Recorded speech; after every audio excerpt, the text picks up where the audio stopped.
They gave her $4 in tips all night at closing. The Mafia boss said, "Count again." Rookhaven doesn't sleep. It just rusts. The salt mist from the harbor crawls up the avenues, clinging to the neon, making the red glow of the Starling diner bleed into the fog. It was midnight, closing time. The bell on the door was silent. The chairs were flipped upside down onto the tables, and the cash drawer was empty. Well, almost empty. The till itself held the bank, but my tip jar was pathetic. I dumped its contents onto the laminate counter. 1, 2, 3, 4 single-dollar bills. They were damp, crumpled, smelling faintly of cheap beer and regret. $4 for 8 hours of running plates, refilling coffee cups that were never emptied, and smiling until my jaw ached. "Sign the sheet, Lena." Trent Barlow didn't look up from his ledger. He slid the clipboard across the counter, the metal scratching the surface. Trent was a man built of soft edges and hard rules, a company man down to his greasy polo shirt. I stared at the new tip-out sheet. The math was creative, to say the least. "Trent, this isn't right," I said, my voice tired. "Table 7 paid cash. Their tip isn't on here, and the kitchen service fee is 20% tonight. It was 15 yesterday." "New rules," he mumbled, tapping his pen against the paper. "Corporate sent the memo. We're standardizing. Just sign it." Standardizing theft, that's what it was. But arguing with Trent was like yelling at the fog. It just absorbed the noise and stayed put. My eyes flickered to the last occupied booth in the corner, the 3 construction guys. They had been nursing the same 3 beers for 2 hours, getting louder with every empty glass. They were the ones who left the $4. "Hey, sweetheart," one of them slurred, his voice scraping the silence. "You forgot your tip. Come on over here. I got a real tip for you." My stomach tightened. I could feel their eyes on my back as I wiped down the espresso machine. I looked at Trent. He was busy counting receipts, suddenly deaf. I looked toward the door. Sal, the temp security guard, was outside on the curb, the orange glow of his cigarette the only sign he even existed. He was probably getting paid more than I was to do nothing. "Standardized?" I picked up the pen. My hand was shaking, not from fear, but from a cold, quiet rage that had been building for months. I signed the lie. Trent grunted, snatched the clipboard back, and locked the ledger. He didn't say goodnight, he just disappeared into the back office, the lock clicking shut. I took the 4 damp bills. I smoothed them out on the counter. $4. I folded them once and slid them into my wallet. The vinyl was cracked, the seam by the zipper giving way. It wouldn't even hold loose change anymore. I looked around the diner, the smell of old grease and burnt coffee, the flickering fluorescent light over the pie case that no one ever fixed, the sticky patch on the floor by the jukebox. I finished wiping the machine, hung my apron on the hook, and grabbed my thin jacket. That was it. I was done. Tomorrow. I wasn't coming back. I'd go to the temp agency. I'd scrub floors. I'd do anything but come back here and let Trent Barlow and his new rules steal from me while drunks offered me real tips. I reached for the main light switch. The front door didn't chime. It rumbled. A vibration passed through the glass, heavy and low, rattling the aluminum frame. I turned. The close sign was still lit, but the door was open. A man stood in the doorway. He wasn't big, not in the way the construction guys were, but he filled the space. He wore a gray wool coat, the kind that costs more than my rent, but it was simple, unadorned. Rain clung to the shoulders. He stepped inside, bringing the cold mist with him. My heart did a stupid little jump. "Sir, I'm sorry, we're closed. We closed at midnight."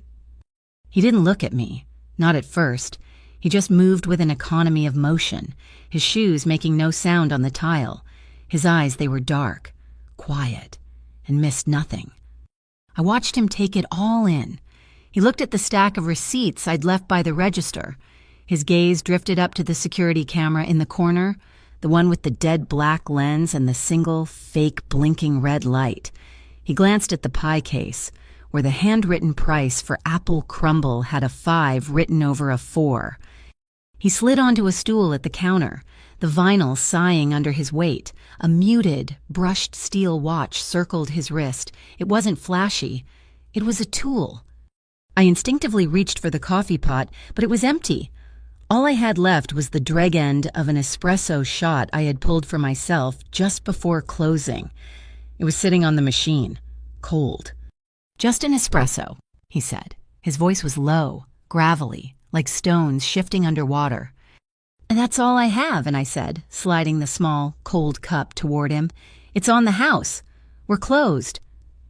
He looked at the cup. He didn't touch it. He didn't move. The silence stretched, thick and uncomfortable. The construction guys in the booth had gone quiet, watching. Then, the man in the gray coat looked past me, toward the closed office door. "Trent," he called out. His voice didn't rise, but it cut through the diner like a knife. The office door clicked open. Trent stuck his head out, his face annoyed. "What? We're closed! Get out!" The stranger didn't turn. He just stared at the espresso cup. "Count again," he said. Trent stepped out, wiping his hands on his pants. "I don't know who you think you are, but you need to leave. I'm calling the cops." "No, you're not," the stranger said. He finally looked at Trent. The full weight of that quiet, black gaze landed on him. Trent actually took a half step back. I said, "We're closed." Trent tried again. Puffing his chest, he walked behind the counter, reaching for the phone. "Get out!" The stranger pushed the cold espresso cup an inch forward. "You close the books tonight, you'll open them, and you'll count again." Trent laughed, a short, ugly bark. "Yeah, or what?" He turned, grabbing the key for the safe under the register. "You want to rob me? Go ahead. There's nothing in here." The stranger slowly looked up, his expression unreadable. "My name is Ricardo Neri," he said, the words dropping into the room like weights. "And tonight, Trent, you will make the book right." The name meant nothing to me, but it meant something to Trent. The color drained from his face. His hand, the one holding the safe key, started to shake. It meant something to the drunks in the booth, to... One of them, the loud one, made a noise, half laugh, half choke. A movement at the window caught my eye. Outside, in the mist. Two figures had appeared. They weren't dressed like the man at the counter. They wore dark wool sweaters and beanies, hands shoved deep in their pockets. They weren't massive, or scarred, or obviously armed. They just stood there, watching, waiting. The man at the counter, Ricardo Neri, didn't even look back at them. He knew they were there. The drunks in the booth knew, too. The bravado evaporated. They were suddenly very sober, fumbling for their wallets, throwing cash on the table way more than $4 and shuffling out the door. Giving the two men in sweaters a wide berth, they vanished into the fog. Ricardo Neri hadn't moved. His attention was locked on Trent. Trent, for his part, looked like he was going to be sick. I stood frozen, my jacket halfway on. I didn't know who this man was. He didn't look like a gangster from the movies. He looked like a businessman, maybe a lawyer, except for his eyes, and his hands. His hands were resting on the counter, palms down. They were clean, nails short, but on the knuckle of his right index finger, there was a small, pale, perfectly round callus. It wasn't the callus of a man who types on a keyboard or signs papers. It was hard, worn in. It was the mark of someone who spends long nights pressing a button, over and over, like the horn on a long-haul truck or the dispatch button on a dockyard radio. It was the mark of a man who watched the port. Ricardo Neri turned his gaze from Trent and, for the first time, looked directly at me. It wasn't threatening. It wasn't kind. It was just assessing. "He'll be a minute," Ricardo said, nodding toward the pale, sweating Trent. "You should wait. He owes you more than $4. The jukebox in the corner was still playing a low, mournful song about a lost love. Ricardo Neri lifted his chin, a short, sharp gesture toward the machine. I flinched, then realized he was looking past me. "The music," he said. I walked over and hit the switch. The song died mid-note. The silence that rushed in was heavier than the fog outside. It was filled with the hum of the coolers and the sound of Trent's ragged breathing. Neri's gaze slid to the corner booth, where the 3 construction workers were still frozen, coats half on. "Leave," he said. It wasn't a request. They scrambled to their feet, knocking a chair over. They didn't bother to pick it up. As the last one, the loud one, hurried past the counter. He kept his eyes down, but his lips moved. He mumbled something low and angry. Words I almost missed. "Hollow Bridge'll fix you." Ricardo Neri didn't react. He just waited until the door rumbled shut behind them. Then he looked at Trent. "The book. Open it." Trent fumbled with the key, his bravado gone, leaving only a damp, pale fear. He unlocked the ledger and slid it onto the counter, next to the clipboard I had signed. "You'll open the system, too," Ricardo said, nodding at the point-of-sale terminal. "I want to see the electronic journal, every keystroke." Trent's hands shook as he typed in his passcode. The screen lit up. Ricardo Neri didn't touch the book. He didn't touch the computer. He just looked. "Page 4, he said to Trent. "Your nightly closeout." Trent turned the page. "Reader tables," Ricardo said. "Tables 4, 6, 9, and 12. Trent read, his voice thin. "Order times: 8:05, 8:20, 9:40, 10:15. Cash receipts: Table 6, $41.50, Table 9, $18, Table 12, electronic, $102.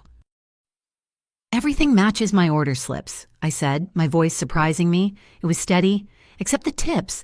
The sheet says $4. Table 6 left 10 in cash. I saw it. And Table 12, the big one. They always leave 15%, always. Ricardo nodded. Slowly, he was still looking at the terminal. Not the book. The system pooled column. What is that? It's the new policy," Trent stammered. "Corporate. All tips are pooled and then redistributed after administrative fees." "Administrative fees," Ricardo repeated. The words sounded alien in his mouth. He looked up, past Trent, past me. His eyes settled on the ceiling. The cameras. I looked up, the 2 black domes, one over the register, one over the door. "That one," Ricardo said, pointing to the one over the register. "The light. It blinks every 2 seconds. The manufacturer's default is 1.5. I stared at it. He was right. It was a slow, steady, fake pulse. "It's a dummy," Ricardo said. He looked at Trent. "Who signed off on the system installation?" I don't know. A contractor," Trent said, shrinking. "You know," Ricardo corrected him, his voice soft. "Tell me." "Wardell Security," Trent whispered. They're the new contractors for the Solstice Urban Group. They're handling all the businesses in the redevelopment zone." Ricardo's gaze dropped from the camera to the wall behind the counter, where our permits were framed. His finger lifted, pointing again. That one. The Rookhaven Civil Preservation sticker. The blue one. I looked. It was a new sticker. We'd gotten it last month after a surprise safety inspection. "The seal," Ricardo said. "The city crest. The eagle is facing left. On the official press, the eagle faces right. It's engraved backward." My blood went cold. A fake inspection, a fake camera. A memory surfaced, sharp and clear, a week ago. Maybe 2. I was taking the trash out, late. There was a dark blue pickup truck, no logos, parked by the back kitchen door. I hadn't thought anything of it. But since that night, everything had changed. Mrs. Petrov, who came in every Tuesday for pie, stopped coming. She told me the prices were too high. The guys from the tugboat cruise, they stopped too. They said the service was bad, that the new staff was rude. But we didn't have new staff. It was just me and Carla. The rumors had spread through the docks like gasoline on water. Ricardo turned his attention back to the terminal. "Show me the electronic fees, the ones you pay out, not the ones you take in." Trent's face was sheet white. He clicked through 3 screens. A list appeared. Merchant services. POS rental, software licensing. There, Ricardo said. Internal administration fee, 22%. Show me the breakdown. Trent clicked. The screen showed a single, automated transfer. It goes to the corporate holding account, he said. It does, Ricardo agreed. He looked at the main sales ledger, then at the transfer amount. He did the math in his head, his eyes moving once. $114 from tonight's electronic tips. Your $4 was the cash left over after the pool took the rest. He looked at me. Your tips for tonight were $118. They stole $114. Stole, he said the word. He said it out loud. The air was so tight I could barely breathe. Trent looked like he was about to pass out. Ricardo Neri pushed himself off the stool. He reached into his coat pocket and pulled out a small, plain business card. It was thick, cream-colored paper, slightly worn at the edges. He slid it across the counter. It read Neri & Sons Logistics Consulting, just a name and a phone number. I'm done here, he said to Trent. You will fix this. You will give her the $114 she is owed, tonight from the safe. And you will fix the book to reflect it. If I come back and it is not fixed, the conversation will be different. Trent nodded, his head bobbing frantically as he scrambled for the safe. Ricardo turned to me. He held my gaze for a long moment. He'll give you the money, but your problem isn't him. It's them. He turned the business card over. On the back, written in pen, was a single sentence. Avoid Silt Alley tonight? Silt Alley, that was my shortcut. It cut 3 blocks off my walk home, running behind the old cannery. I took it every night. He watched me read it, then he walked to the door. The 2 men in wool sweaters materialized from the fog and fell in behind him. They didn't speak. They just moved, a 3-man unit of silence and gray wool, and vanished into the Rookhaven night. Trent was counting out bills, his hands shaking so badly he dropped a 20. Here, he said, shoving the money at me. 114. We're even. Don't say anything. Just take it. I took the money. I put it in my cracked wallet. It felt heavy. I walked out of the diner. My jacket pulled tight. The mist was thick, swallowing the streetlights. I didn't go towards Silt Alley. I went the long way, sticking to the main boulevard, my footsteps echoing too loudly on the empty pavement. I was halfway home when I heard it, the low rumble of an engine, idling. A dark blue pickup truck, the same one from the alley, pulled out from a side street. Its headlights were dim, almost off. It kept its distance, maybe half a block back, just pacing me. My heart hammered against my ribs. I kept walking. Don't run. He taught me that. I thought, my mind flashing to Ricardo, don't run. I turned the corner onto my street. The truck paused at the intersection. Just as it started to turn, the massive searchlight from the harbor lighthouse swept across the buildings. The beam flooded the street, catching the truck's cab. The driver's side was dark. The light was so bright it bleached the world white for a second. And when it passed, the truck was gone. It had reversed back into the darkness. I ran up the 3 flights of stairs to my room in Gleam Row. My hands fumbled with the keys. I got inside, slammed the door, and threw the deadbolt. I turned the second lock, and I wedged a chair under the knob. I sank onto my bed, my pulse roaring in my ears. My pocket vibrated. I pulled out my phone, an unknown number, 1 text message. Stop counting. Leave it alone if you want to stay safe. I stared at the words. They were stealing from me. They were following me. They were threatening me. All for $100 a night. All for a diner that was failing. I looked at the 3 locks on my door. For the first time in months, I wasn't just tired. I was angry. I was thinking about fighting back. The morning light in Rookhaven is just a shade brighter than the fog. I woke up with the chair still wedged under my doorknob and my wallet heavy on the nightstand. $118. I hadn't gone back to sleep. I turned on the small radio on my dresser. The news was on. A bright, professional voice announced the official launch of the New Key project by the Solstice Urban Group. They showed renderings on the morning news feed, gleaming glass towers, happy, well-dressed people walking dogs on pristine green lawns, sailboats bobbing in a clean marina. It promised thousands of jobs and a vibrant new future for the waterfront. I looked out my third-floor window. My view was of Gleam Row. I saw cracked pavement, a pawn shop, and the tops of the cranes at the real docks the ones Solstice wanted to tear down. This vibrant future had no room for diners, or pawn shops, or the people who lived in buildings with 3 locks on the door. It was just a different kind of counting, recounting the whole neighborhood until people like me were zeroed out.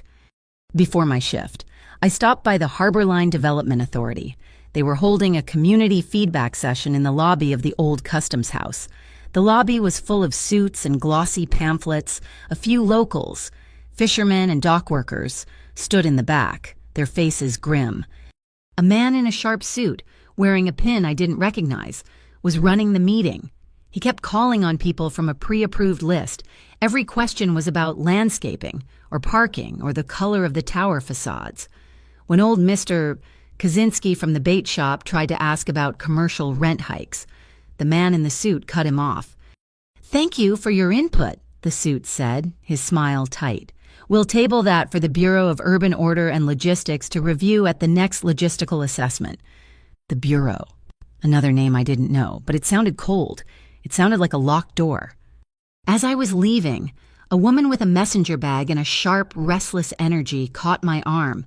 "Did you see that?" she said, her voice low and fast. "They just tabled the entire neighborhood." She had dark, intelligent eyes that darted everywhere. "You work at the Starling, right, Lena Mirek?" I tensed. "How do you know that?" "I know everyone who's getting squeezed," she said. She held out a hand. "Zadie Chow, Independent Press. I'm tracking something, a kind of shadow tip tax. It's hitting all the small businesses in the redevelopment zone, the ones Solstice hasn't bought out yet. Your place is ground zero. Can I buy you a coffee, sir?" We sat in a 24-hour donut shop, the only place not owned by a corporation.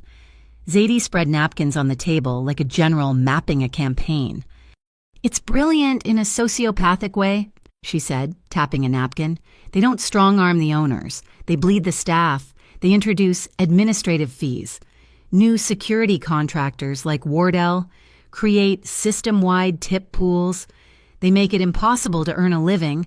The best staff leaves, service tanks, the diner gets bad reviews, revenue drops, and suddenly the owner is desperate to sell. Solstice picks it up for pennies. Clean, no violence, just spreadsheets." "Last night," I said, my voice barely a whisper, "they stole $114 from me." Zadie's eyes lit up, a cold, bright fire, and someone made them count again. It wasn't a question. "I saw the report," she said. 3 drunks from Hollow Bridge getting tossed from the Starling by North Key boys. That's Ricardo Neri's crew. He doesn't move unless something is messing with his port." She leaned in. "You're in the middle of something, Lena. They're squeezing the neighborhood, and you're the nerve they just pinched." When I got to the Starling for my shift, the air was thick. Trent was waiting for me, and he wouldn't meet my eyes. "Lena, I've got to write you up." He stammered, holding out a piece of paper. It was a formal disciplinary notice.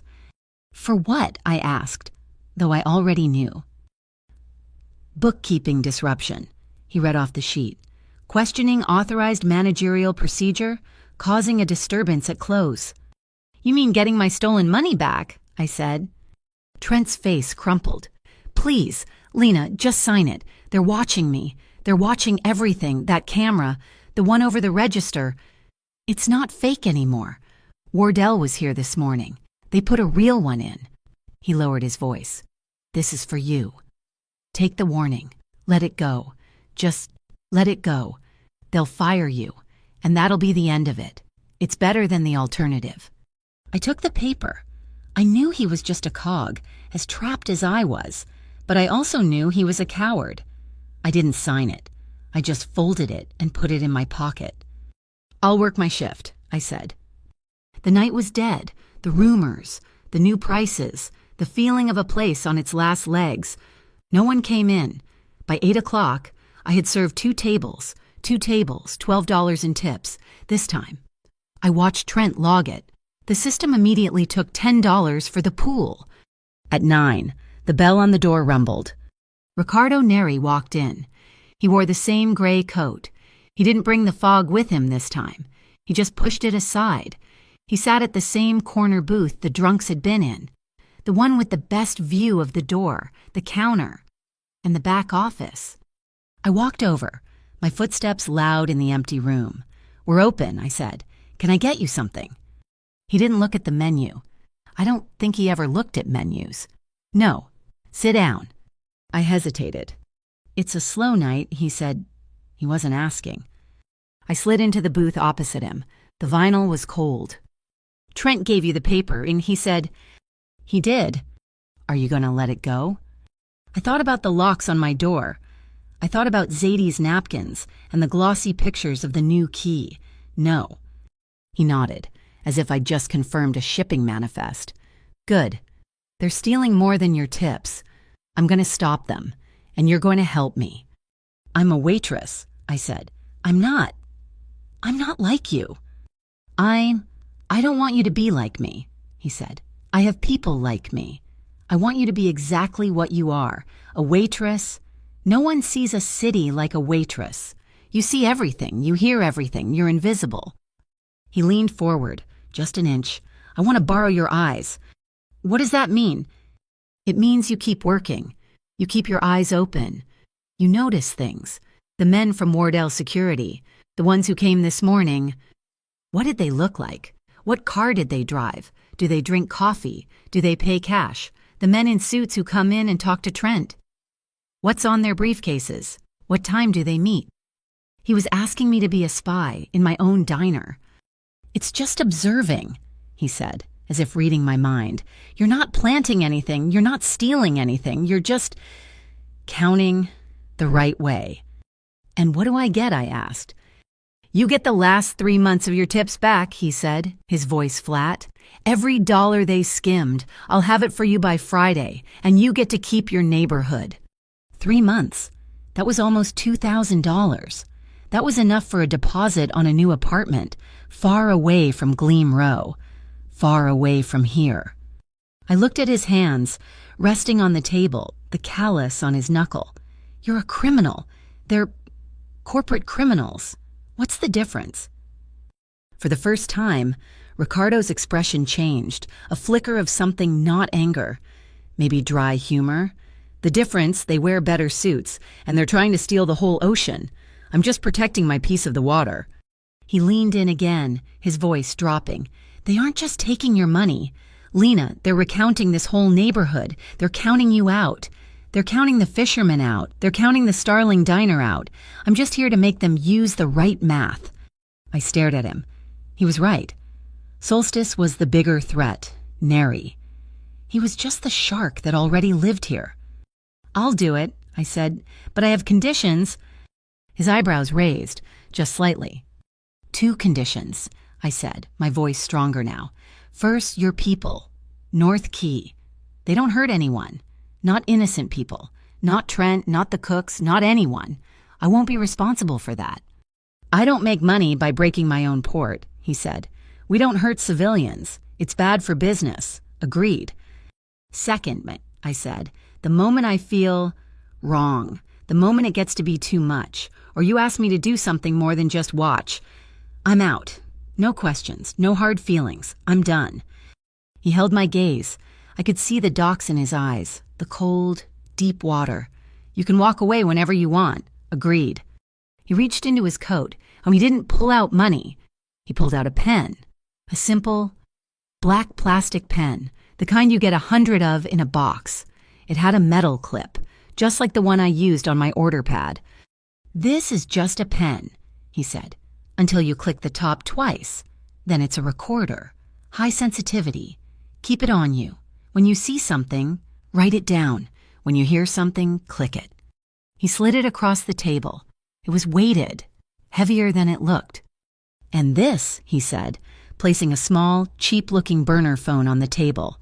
It has one number in it. If you are ever in trouble, if the blue truck comes back, if Trent or anyone else corners you, you press and hold the 9 button. That's it.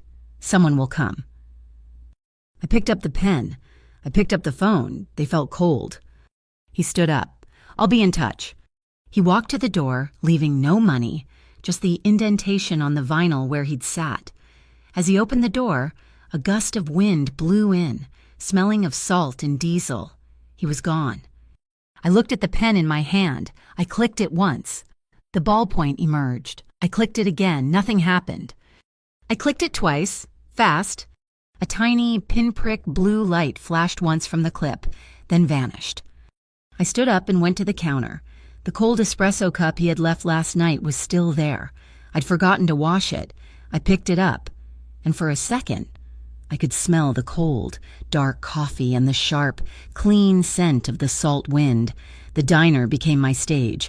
The pen Ricardo gave me was heavy in my apron pocket, a constant reminder. I was no longer just a waitress. I was a watcher. My world, once confined to wiping tables and balancing trays, now stretched into the shadows of the room. My focus sharpened. I saw the diner not as a room, but as a map of habits. The Wardell security men, the ones who installed the new reel camera, came in every Tuesday and Thursday at 10 o'clock in the morning. They always wore high-visibility reflective vests. Even though they were just sitting in a booth, they drank their coffee black and fast, paid in cash, and never left a tip. I clicked the pen. I described their faces, their heights, the muddy tread of their boots. Then there was the point-of-sale machine. It wasn't my imagination.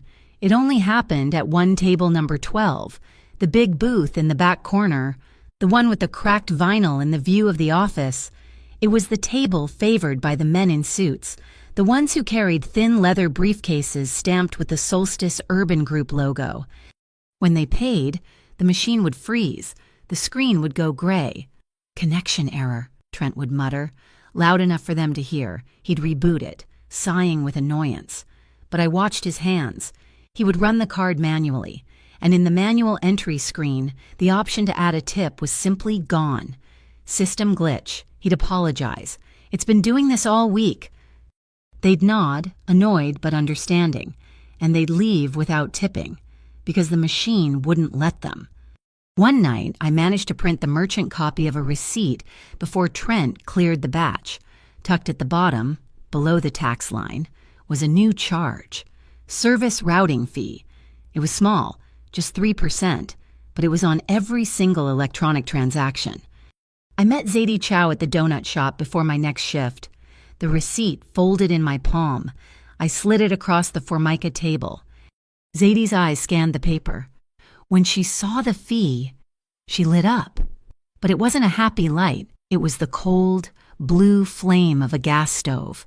"This is the plumbing," she whispered. She pulled out her laptop, her fingers flying. "Service routing. This code. It's routing the funds through LumenPay node." "What's that?" I asked. "It's not a what, it's a where, and the where is the Cygnus Isles." "I've never heard of them." "Nobody has," Zadie said, turning the screen to me. It showed a map of the empty ocean. They're a legal fiction, a digital post office box for money. They aren't just skimming tips. Lena, they're laundering the entire diner's transactions. They're washing the money through the Starling. Ricardo found me after my shift. He didn't text. He didn't call. He just emerged from the alley by the bus stop, a shadow detaching itself from the brick. "You're walking wrong," he said. His voice startled me. "What?" "Your route. It's the same every night. You look at your feet. You're behaving like prey." I bristled. "I'm tired, not stupid." "You can be both," he said, not unkindly. "It makes you an easy target. Walk with me." He didn't walk beside me. He fell back. 10, 15 paces. "Look at the shop windows," he called out. His voice was low, but it carried.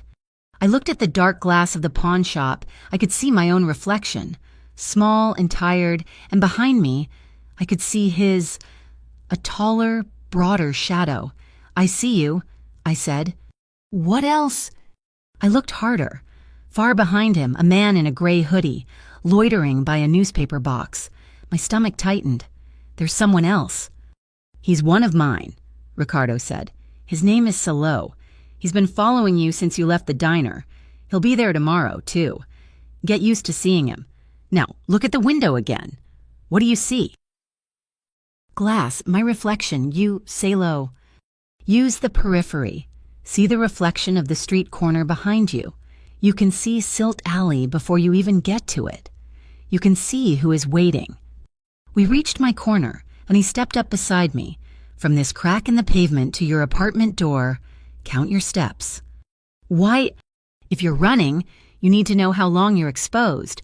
If you're walking, you need to know if the footsteps behind you are speeding up. Count everything, Lena. They do. This new life was a strange, vibrating wire. I was learning a new language, the language of reflections and counted steps. We stood under the faulty streetlight. I have to know, I said. Are you telling me the truth about everything? He was silent for a long moment, watching the street. I'm telling you what you need to know to stay safe. That's not an answer. I pushed, my voice shaking a little. I can't do this if I'm just another pawn. I won't be lied to. Not by Trent, not by Solstice, not by you. He turned to look at me. His eyes were dark, but they were clear. Then we make a rule. I will not tell you a direct lie, but I will keep my own secrets. That is the best I can offer you. It was a line drawn in the fog, gray and uncertain, but it was a line. Okay, I said, no direct lies. The pressure at the diner escalated. The Hollow Bridge crew, the drunks Ricardo's men had scared off, started coming back, not as customers. I was in the kitchen one night when I smelled it. Acrid smoke. I ran to the back door. The dumpsters in the alley were on fire. Flames high enough to lick the brick. Trent burst out of the office. He didn't grab the fire extinguisher. He grabbed his phone and started recording, his hand shaking. You see this? He yelled, pointing the phone at me and the cook. This is what you started. You and your questions. You're bringing this trouble. They're burning us down. He was performing. I realized he was angling the phone to include the new red light glowing Wardell camera above the door. He was creating evidence, blaming the staff. The next morning, the damage was gone. The alley was clean, the soot scrubbed from the bricks, but the lock on the back door, the one the fire had warped, was gone. In its place was a heavy, bolted steel plate and a new deadbolt.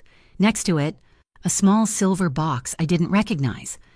When Trent arrived, he saw it and swore. He touched the new lock.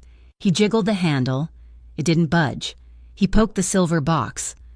The box let out a low, deep buzz, like an angry hornet. Trent yelped and snatched his hand back. A man in a dark North Key sweater stepped out of the alley's shadows.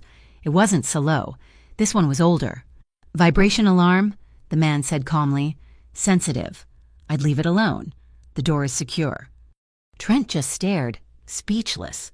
Later that day, Trent was in his office, ranting on the phone. I don't know who did it. The lock is just... There in this? He waved a piece of paper. This is a receipt for 1 month of advance maintenance for the diner. Paid in cash. Who is paying my bills? He was caught between two forces, and he was cracking.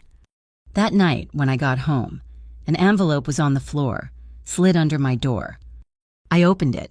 Inside was $118 and a small typed note on thick, cream-colored paper. Counted correctly. I held the money. He had kept his word. The next night, the diner was dead. The rain had returned, slicking the Rookhaven streets just before 9 o'clock. The bell rumbled. He was not from Rookhaven, and he was an older man, with a full head of silver hair, perfectly combed. He wore a tailored charcoal suit that probably cost more than my car. He carried a heavy, dark wooden umbrella, the handle carved like a bird's head. He looked like he had stepped out of a different century. He didn't take a booth. He sat at the counter. Tea, please, he said. His voice was smooth, educated, hot. I brought him the tea. He warmed his hands on the mug. Terrible weather for deliveries, he said, looking out the window.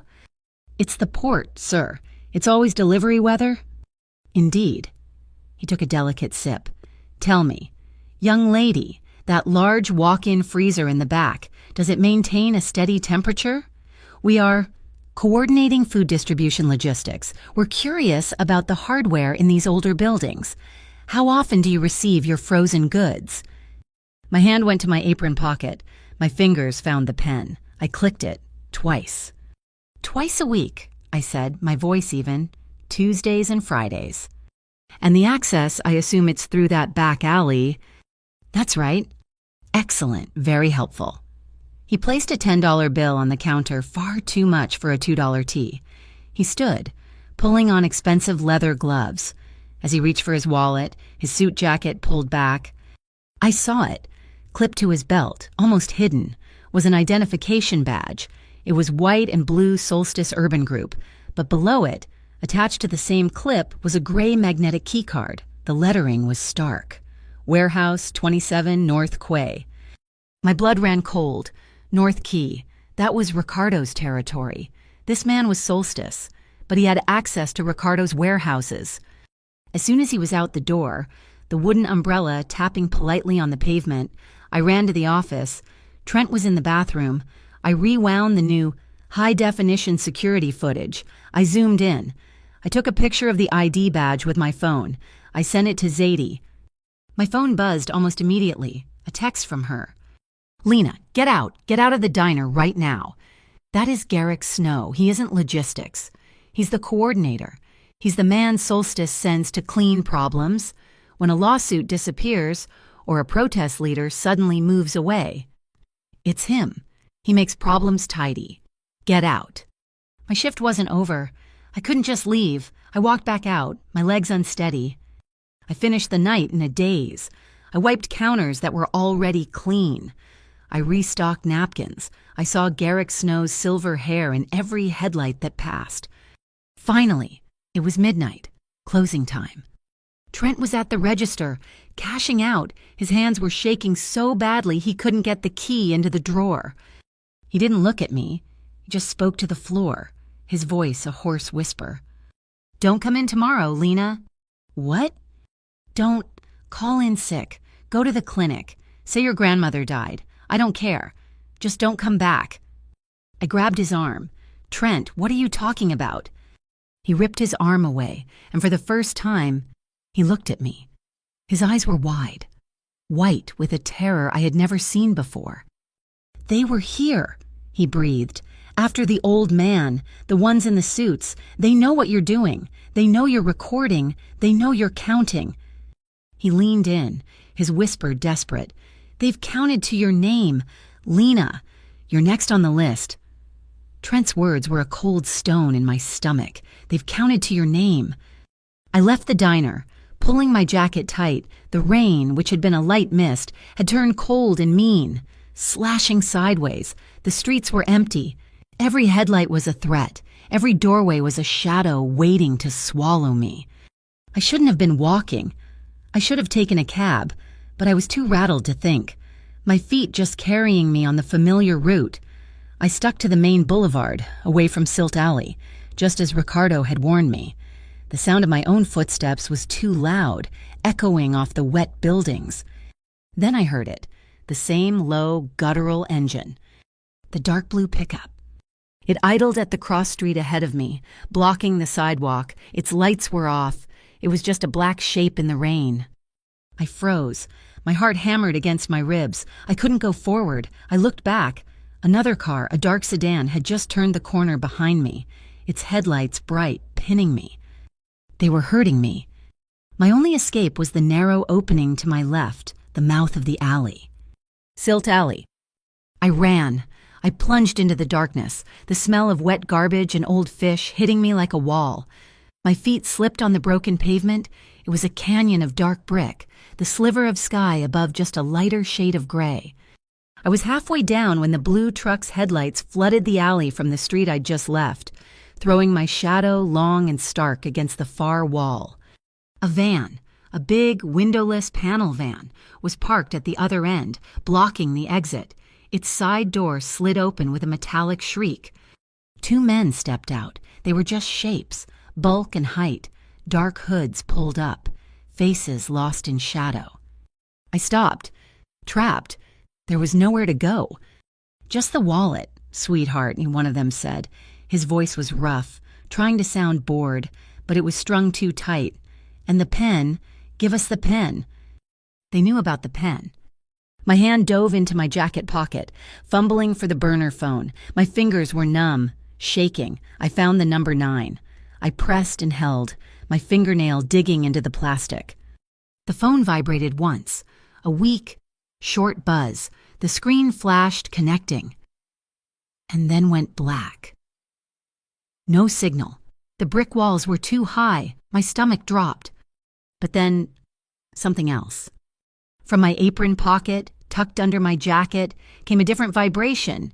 It wasn't an electronic buzz. It was a sharp, mechanical thump-thump. Just 2. From the clip of the pen, it wasn't just a recorder. It was a beacon. The 2 men started toward me, walking slowly. "Just make it easy," the first one said. "Get back." The voice didn't come from behind me. It came from the mouth of the alley, from the street I had just fled. The 2 men stopped. I turned my head. Ricardo Neri was standing there, silhouetted against the truck's headlights. The rain slicked his gray wool coat, making it black. His sleeves were dark, soaked. He wasn't breathing hard. He looked perfectly calm, as if he had just stepped out for a cup of coffee. Salo and the older man from the diner's back alley, the one who installed the alarm, stepped out of the shadows to flank him. They didn't speak. They just moved like the wind had been cut, their presence a sudden, cold vacuum in the alley. The 2 hooded men tensed. One of them, the faster one, lunged for me. He grabbed my arm, his fingers digging in like steel traps. He ripped my wallet from my other hand. My apron, with the pen in the pocket, was still on me. "Get the pen," the first one yelled.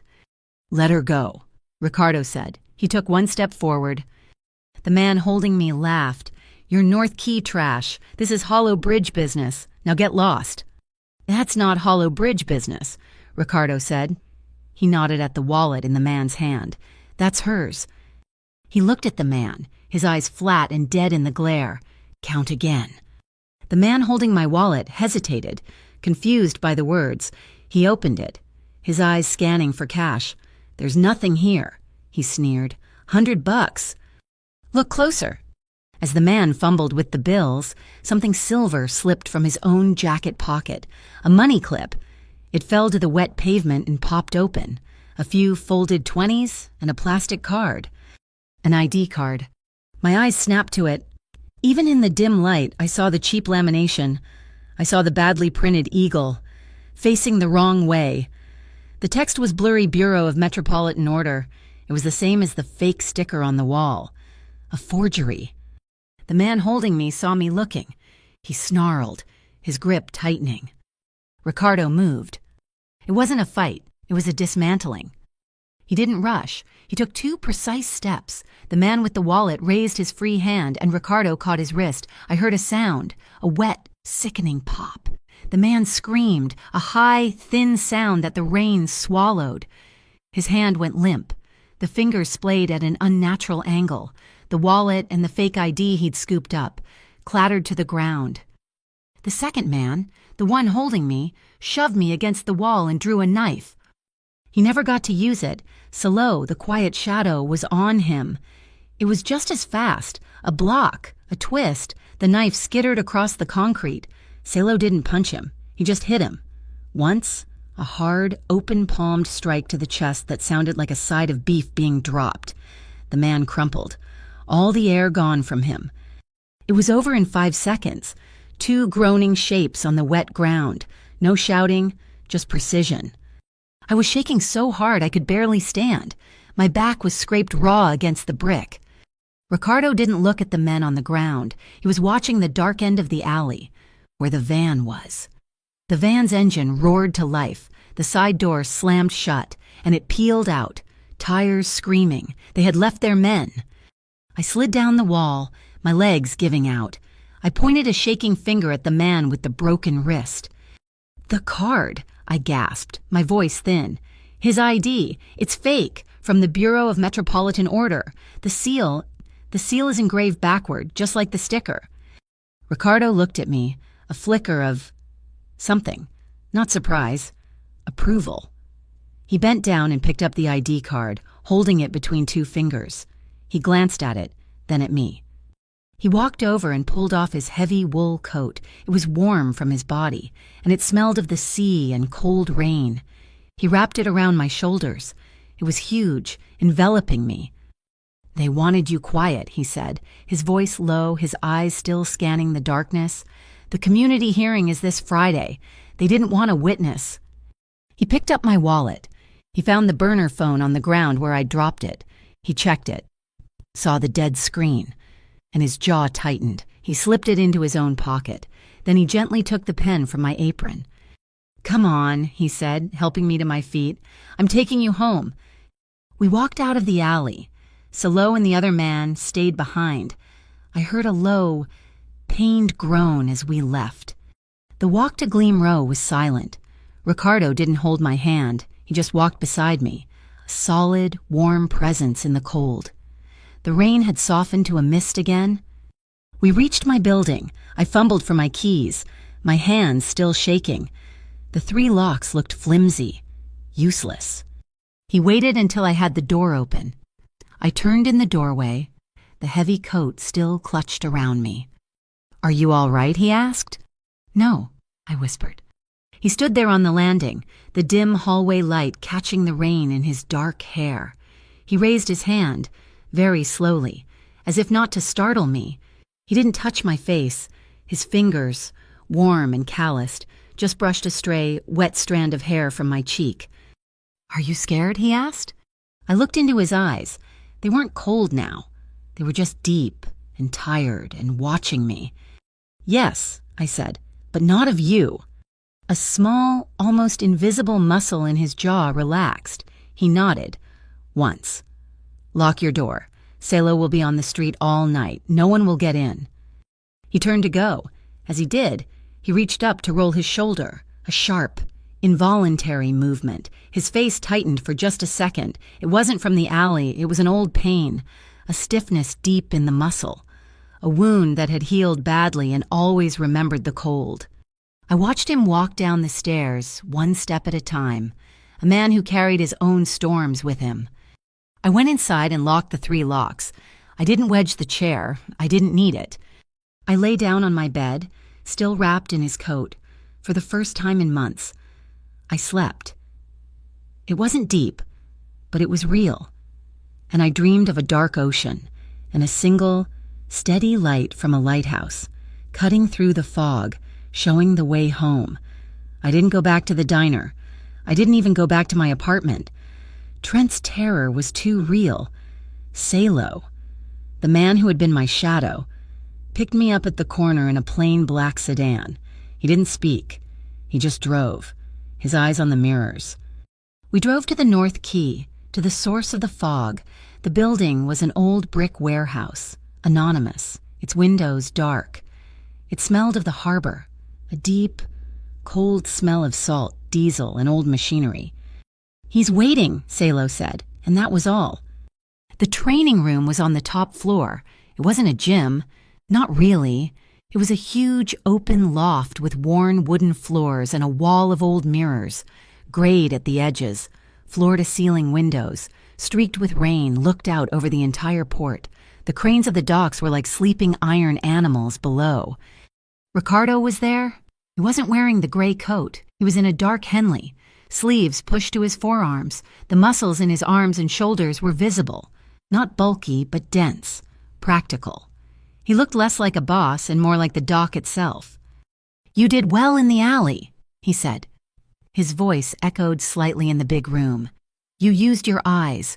You identified the threat, but you froze." "They had a van," I said, my voice small. "They were waiting for me." "They'll wait for you again," he said. "They know you're the witness for the hearing. We have to fix the freeze." He wasn't going to teach me to fight. He was going to teach me to stand. He pointed to the center of the room. "You're still shaking. I can see it from here."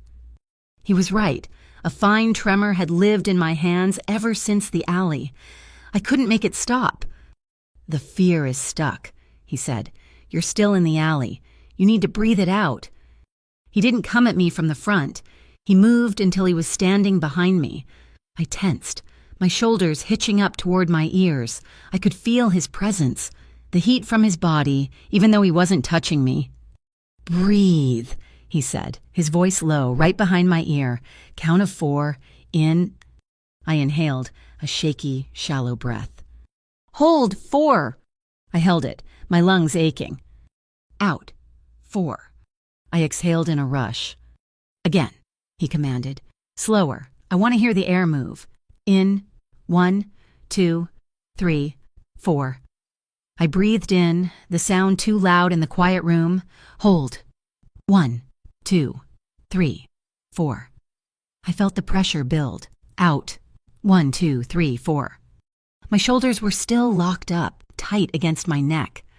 "You're holding the tension," he said. Then he moved. His hands settled on my shoulders. They were large and calloused and incredibly warm. The weight of them was startling. Not heavy, but grounding. It wasn't a threat. It was an anchor. The warmth soaked through my thin sweater, and I let out a breath I didn't even know I was holding.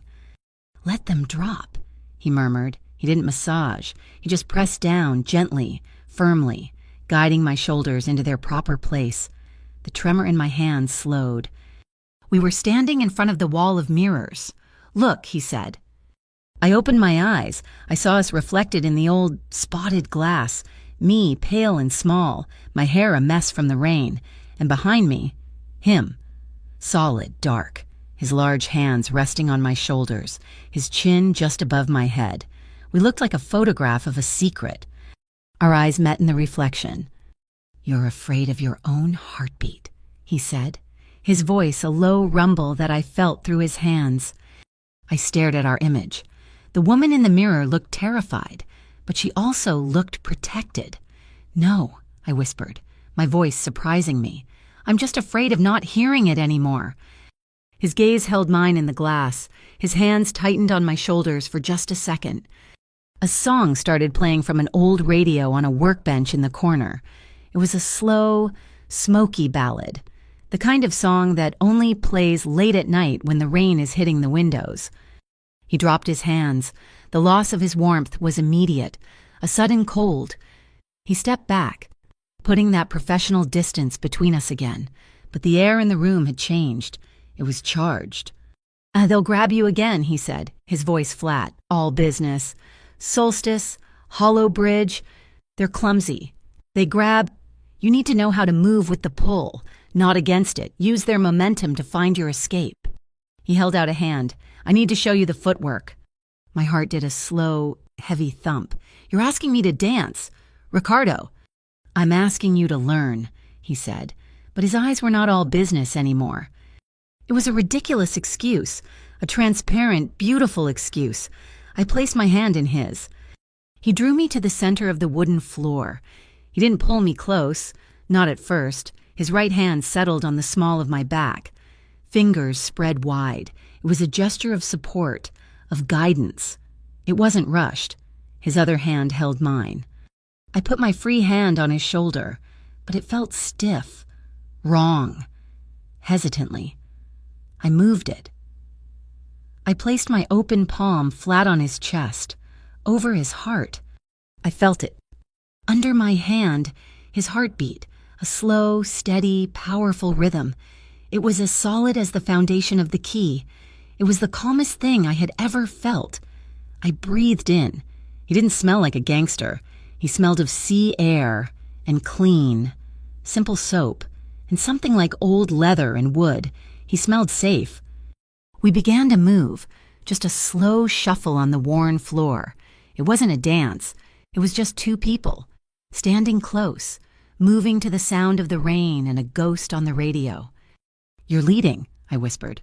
"No," he murmured, his voice against my hair. "I'm just giving you the frame. You're deciding where to step." His thumb moved, just once, A small, reassuring circle on my hip. A jolt went through me, warm and sharp. My entire nervous system lit up. I looked up at him. His eyes were not on the room, checking for threats. They were on my face. They were on my mouth. He stopped moving. I stopped moving. The music played on. He was answering the question that had been in the air since he first walked into that diner. He lowered his head, slowly, giving me every chance in the world to pull away, to turn my head, to say no. His lips touched mine. It was gentle, a soft, warm pressure. And then he paused. He stayed right there, a breath away, his eyes closed. He was giving me the choice. He was letting me set the count. I didn't pull away. I rose up on my toes, just slightly. I leaned in. Closing that last millimeter of doubt, I accepted My hand on his chest clenched, grabbing his shirt. My other arm slid from his shoulder to wrap around his neck. His hand on my back held me steady, pulling me closer. His other hand came up, not to grab, but to cradle. His fingers tangled in my hair, his thumb brushing my cheekbone as he tilted my head. It was a kiss of confirmation. It was slow and deep and sure. It wasn't the frantic, desperate kiss of a movie. It was the kiss of two people who had seen the darkness and were, for a second, choosing to make a small light. My spine, which had been rigid with fear for days, finally relaxed. We broke apart, but only slightly. Our foreheads rested together. I was smiling. I realized I could feel the curve of my own lips. He was too. A small, faint smile that reached his eyes, making them less dark. I could feel his warm breath on my cheek. He didn't try for more. He stopped, holding the boundary he had just drawn. He pulled back just enough to look at me, his gaze heavy. His voice was a whisper, rougher now, changed. When you say yes, Lena, everything, it will be yours, and it will be at your pace. He swallowed. I don't take, not from you. I just nodded. I didn't have any words.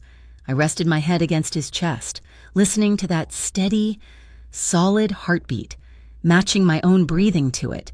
We stood like that, holding each other. Long after the song had faded into static, the only sound was the rain, drumming on the tin roof. We were holding the desire at bay, and there was a promise in it. A sharp, sudden knock hammered on the heavy steel door. We sprang apart, but not guiltily, just alerted in an instant. Ricardo's face went flat again. The boss was back. The lover was gone. Enter, he called. The door burst open. Zadie Chow stood there, dripping, her messenger bag leaking water onto the floor. Her hair was plastered to her head. Sorry, she panted, holding up a waterlogged file. I had to come. I have it. It's hot. Ricardo was already moving toward her. What is it? Zadie looked past him, at me. Her eyes were wide. They're not just threatening you. Lena, they're shutting you down. For good. I got the internal memo from my source at the Harbor Line Authority. Tomorrow night, they've scheduled a critical health and safety inspection for the diner. They're going to use a fake order to seal the building. Zadie spread her files across the warehouse floor, the rain drumming a frantic rhythm on the roof above us. The moment of softness with Ricardo was gone, replaced by the cold, hard lines of a conspiracy. It's not just the service routing fee anymore, Zadie said, her finger tracing a line on a bank statement. They're burying it. Look, a variable energy surcharge, a hygiene systems maintenance fee, all billed to the diner, all paid out to a single entity. She tapped the name at the top of the transfer slip, Guild Harbor Trust. It's another shell, Ricardo said. He was standing by the window, staring down at the port, his reflection a dark ghost in the glass. They're moving the money faster now. They're moving it because they're about to close the account, Zadie said. Sealing the diner isn't just about silencing Lena. It's about destroying the paper trail. They'll claim the fire, the bad wiring, destroyed the records. They're not clumsy, Ricardo said, more to himself than to us. They're thorough. So what's the plan? I asked, my voice high. Do we, I don't know, stop the inspector from getting in? Do your men? No. Ricardo cut me off. Turning from the window, the coldness was back in his eyes. We do this my way. They want to use their rules. We'll use them, too. We just use them better. He looked at Zadie. The North Key Community Listening Council, the one the city was forced to create after the 17 winter floods. When is their next session? Zadie's eyes widened. Tomorrow, noon. It's the one Solstice has been trying to cancel. It's just a listening session. Ricardo, it has no legal power. It's a venting machine for the neighborhood. It's a stage, he said, and it's public. Solstice can't shut it down without starting a riot. We're not going to stop the inspection. We're going to put the inspectors on trial. In public, we're going to count correctly, right on their stage. He looked at me. You're the witness. Lena, you'll bring the pen. You'll bring the fake ID. You'll bring your memory. My blood ran cold. Go public after what happened in the alley. Garrick Snow. He'll be there. He will, Ricardo said. And he'll be trapped. He can't send his thugs into a room full of city councilors and news cameras. Cameras, Zadie asked, a predatory gleam in her eye. You, Ricardo said, pointing at her. You'll be concerned local press. You'll be live streaming to your blog. Make sure everyone knows where to find the feed. I took a deep breath, the air tasting of metal and rain. Okay, I'll do it, but my condition still stands. Your men, North Key, they stay out of it. They can be there, but they sit in the back. No threats, no. Dismantling, just me, and the facts. Ricardo stared at me, his gaze heavy. I could see the internal war. He wanted to protect me, and to do that, he needed to control the room. My condition took that control away from him. You'll be alone up there, he said, his voice low. I won't be, I said, glancing at Zadie, and I have to do this my way, or I'm just trading one boss for another. His jaw tightened. He held my gaze for a long 5 seconds, and I didn't look away. Finally, he gave a single sharp nod. Agreed, my men will be in the back. They will not interfere. But his eyes were heavy with a worry that chilled me more than the alley had. The community hall was a converted church basement, smelling of old coffee, damp drywall, and civic dread. It was packed. The whole neighborhood was here. Fishermen in their work coats, old women from Gleam Row, a few dock workers, and a solid, unmoving block of men in expensive suits from Meridian and Crow, Solstice's law firm. In the front row, looking perfectly calm, sat Garrick Snow. His silver hair was impeccable. His wooden-handled umbrella rested against his knee. Zadie was in the side aisle, her laptop open, a small camera mounted on a tripod, its red RX light glowing. Ricardo, Salo, and 2 other North Key men were just shadows, standing against the back wall, their arms crossed. They were keeping their promise. They were just watching. The council chairperson, a tired woman named Mrs. Alvarez, called the meeting to order. We will now hear testimony regarding the proposed redevelopment and its impact on small businesses. Before anyone else could speak, a lawyer from Meridian and Crow stood up. Madam Chair, before we waste time on anecdotal complaints, Meridian and Crow, on behalf of our client, Solstice Urban Group, and in the interest of public safety, must present formal evidence that the business in question, the Starling Diner, is in fact a public nuisance. He signaled, and Garrick Snow himself stood. He walked to the podium, his steps measured and silent. Good afternoon, Snow said, his voice smooth and amplified by the microphone. We are not here to discuss feelings. We are here to discuss facts. We have compiled evidence, submitted by the Bureau of Metropolitan Order, that the Starling Diner has been engaged in a pattern of fraudulent business practices. He held up a folder. We have here certified reports from the last 30 days. Violations for weights and measures. They're watering the milk. They're using subgrade meat. They are, in short, cheating the very community they claim to serve. The room murmured. I saw some of the locals look confused, betrayed. And now, Snow continued, his voice full of false sympathy. We have a report filed just this morning. A severe electrical fire risk. This diner is not a victim. Ladies and gentlemen, it is a hazard, and we are formally requesting the city seal the premises, effective immediately, pending a full investigation. The lawyers nodded. The trap was sprung. They had defined the narrative. I was no longer a victim. I was an employee at a cheat's restaurant. Mrs. Alvarez, I said. My voice was too small. I cleared my throat and stepped into the aisle. Madam Chair. All eyes turned to me. Garrick Snow smiled, a thin, cold smile. My name is Lena Mirek. I'm a waitress at the Starling Diner, and Mr. Snow is lying. A gasp went through the room. The lawyers from Meridian and Crow started to stand, shouting, "Objection and slander." "It's a community meeting, gentlemen." "Mrs. Alvarez said, her voice sharp. "She has the floor. Sit down." I walked to the podium, my hands shaking. I laid the pen on the wooden surface. Then I pulled the fake, Backward Eagle ID card from my pocket and held it up. "Mr. Snow is right about one thing," I said, my voice gaining strength.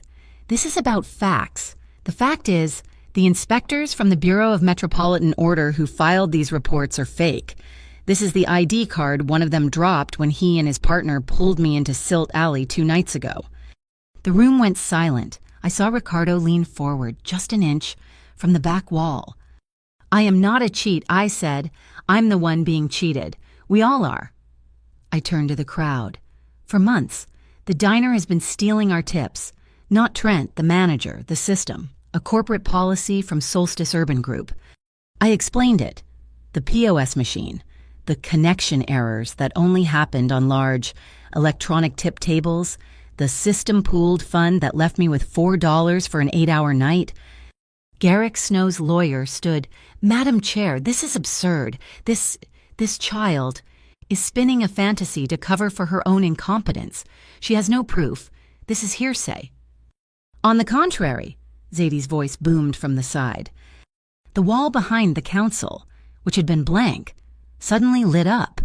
Zadie's projector was on, and on the wall was a diagram, a flow chart. It started with a box labeled Starling Diner POS. An arrow pointed to service routing fee, which pointed to LumenPay node, which pointed to Cygnus aisles. "This is the money trail," Zadie said, walking forward using a laser pointer. "And this is the new one." She clicked. A new chart appeared. Hygiene fees, energy surcharges, all flowing from the diner's operating account directly to this. The laser pointer settled on a name in a big red box. Guild Harbor Trust. "And who controls Guild Harbor Trust?" Zadie asked, her voice ringing. "Why, a quick search of the public registry shows it's a holding company managed by..." She clicked again. The name appeared, Solstice Urban Group. The room exploded. People were standing, shouting. Garrick Snow didn't flinch. He just held up his hand. "Madam Chair, this is slanderous. It proves nothing. The only certified fact in this room is the health risk. The diner must be sealed, now before anyone else gets hurt." "He's right," the lawyer yelled. "This is a distraction. Seal the building." They were pushing. They knew if the building was sealed, the evidence, the physical safe, the paper ledgers Trent kept would be gone forever. "No," I shouted. "Don't seal it." "It's the only way, young lady, for public safety," Snow said. "Then count it," I said, my voice cutting through the noise. Snow paused. "What?" "Count it. Right here. You say we're cheating. I say you're stealing. The proof is in the diner, in the safe. Let's go over there. Right now. The whole neighborhood. And let's open the safe in front of everyone. Let's count it at the table." Garrick Snow's smile faltered. He looked at his lawyers. This wasn't in their script. "That is highly irregular," the lawyer stammered. "It's public testimony," a fisherman yelled from the back. "Let's count." The room took up the chant, "Count it, count it, count it." "Madam Chair," I said, looking at Mrs. Alvarez, "they want to seal the evidence. I'm asking you to make it public. Let the people see." Mrs. Alvarez looked at the angry crowd. She looked at the panicked lawyers. She looked at me. "This council agrees," she said. "We will recess and reconvene. at the Starling Diner. In 15 minutes, everyone, we're going to count. I turned to find Trent. He was by the door, trying to slip out. He was pale green, sweating through his cheap polo shirt. Trent, I said. He flinched, holding his hands up. Lena, I can't. They'll ruin me. Look. He pulled his employment contract from his pocket. It was crumpled, damp. He pointed to a clause, disclosure penalty, if I reveal any proprietary, internal administrative procedure. They can sue me for $50,000. They'll take my house. They're taking the whole neighborhood. Trent, I said, my voice low. They're just starting with you. The walk to the diner was a parade. The entire basement, it seemed, followed. Zadie was live streaming, her camera on her shoulder. Ricardo and his men were a silent wall at the back of the crowd, watching.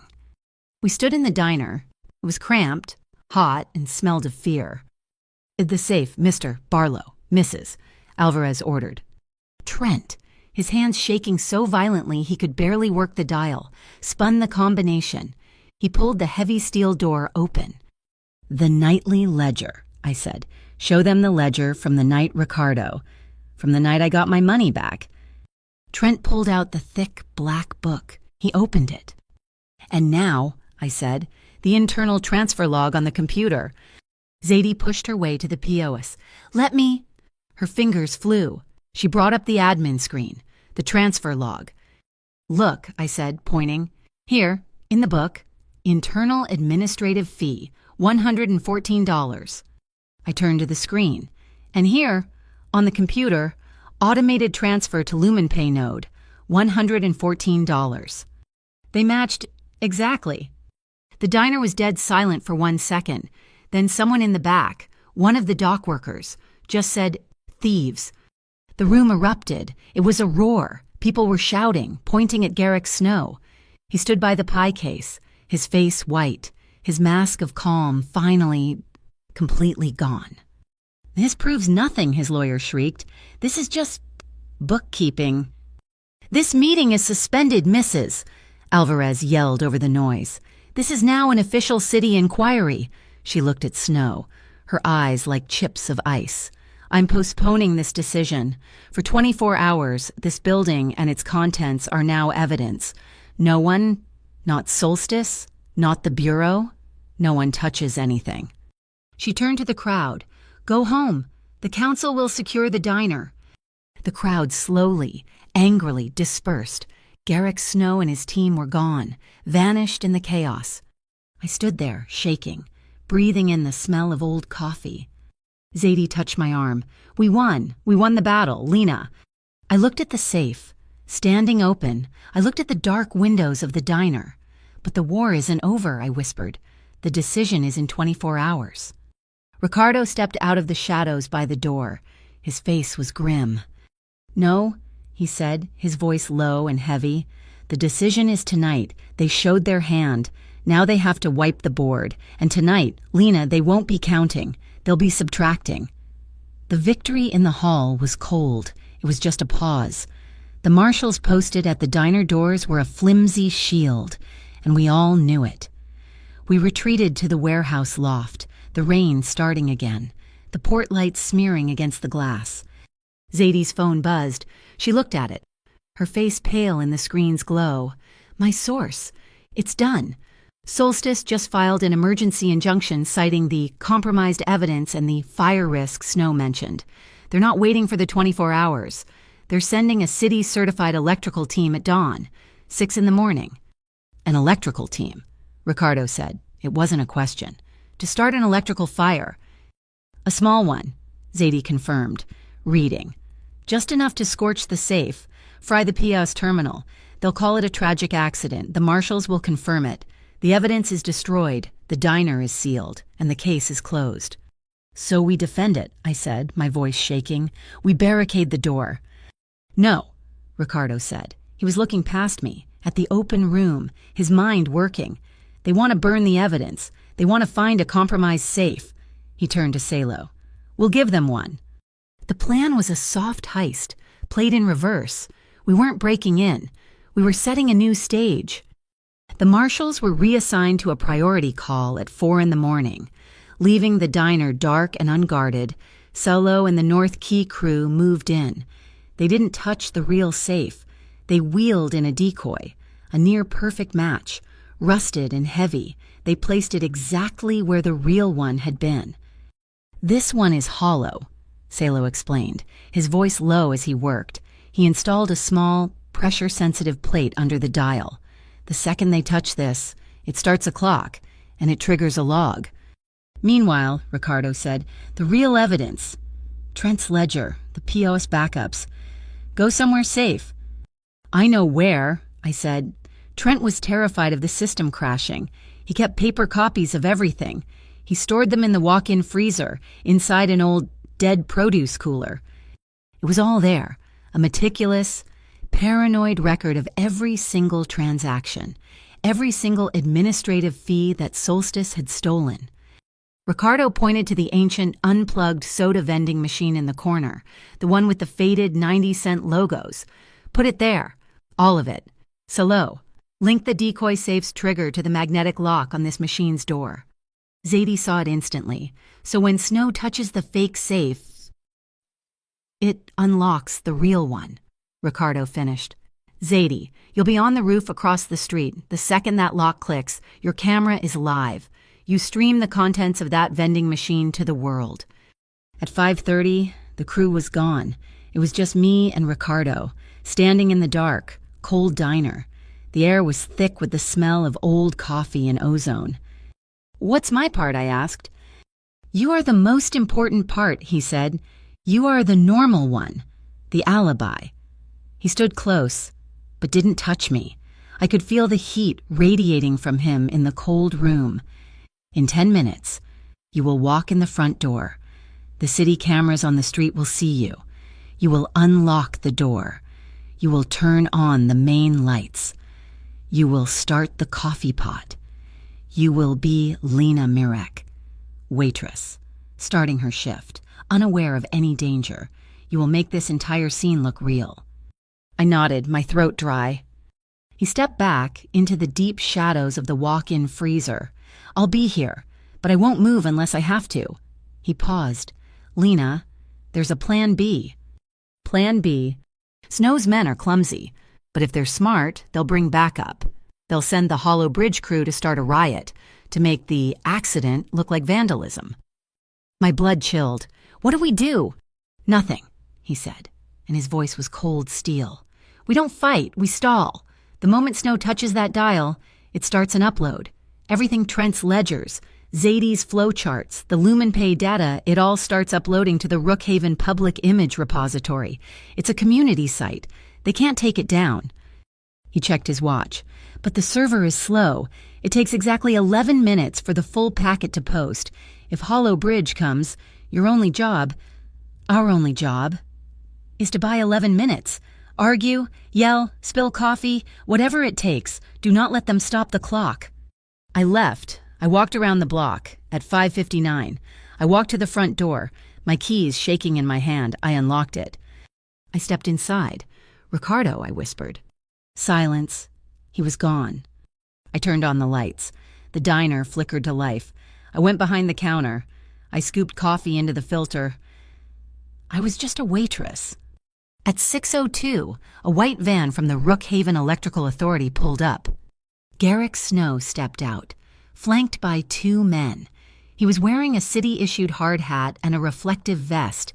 He looked like a wolf in a sheep's costume. The bell on the door rumbled. "Ma'am," Snow said, his voice crisp, "we're here on an emergency order. We have to inspect the premises for a severe electrical fault." My heart was a fist in my chest. "Inspect now? I'm just opening. I don't know anything about this." "That's why we're here," Snow said, pushing past me. His men made a straight line for the decoy safe. "We need to access the main service panel." "That's not a service panel," I said, my voice high. "That's the diner safe. You can't just—" "Public safety trumps privacy, young lady," Snow said. He looked at the decoy. He put his gloved hand on the dial. Click. A low, mechanical thump echoed from the corner. The soda machine. Across the street, a small red light blinked on in a dark window. Zadie was live. "You can't do this," I said, stepping in front of Snow. I demand to see a warrant." Snow's politeness was gone. "Get out of the way, girl." His men opened their toolboxes. They were filled with pry bars and drills. "You're not electricians," I whispered, the realization hitting me. "You're very smart," Snow sneered. "Now move." He was about to shove me aside when the front door burst open, smashing against the wall. It was Hollow Bridge, 6 of them, led by the same drunk from the first night. They were amped up, carrying pipes. "What the hell is this?" the leader yelled, looking at Snow. "We were supposed to meet you here. You said make it messy." Garrick Snow's face went white. He had been betrayed by his own clumsy tools. "You idiots, I am conducting an Official my ass," the drunk yelled. "You're the suit who paid us to start the fire. You're cutting us out." "This is a setup," Snow hissed, realizing what was happening. "Get him," the Hollow Bridge leader roared, and the diner exploded into chaos. Snow's fake electricians drew batons. Hollow Bridge swung their pipes. They were going to kill each other and destroy everything. "Stop!" Ricardo Neri stepped out of the walk-in freezer. He didn't shout. The word just cut through the noise, cold and absolute. He held his hands up, palms open, showing he was unarmed. Every single person froze. "Neri," the Hollow Bridge leader spat, his pipe lowering. "This ain't your turf. This is our payday."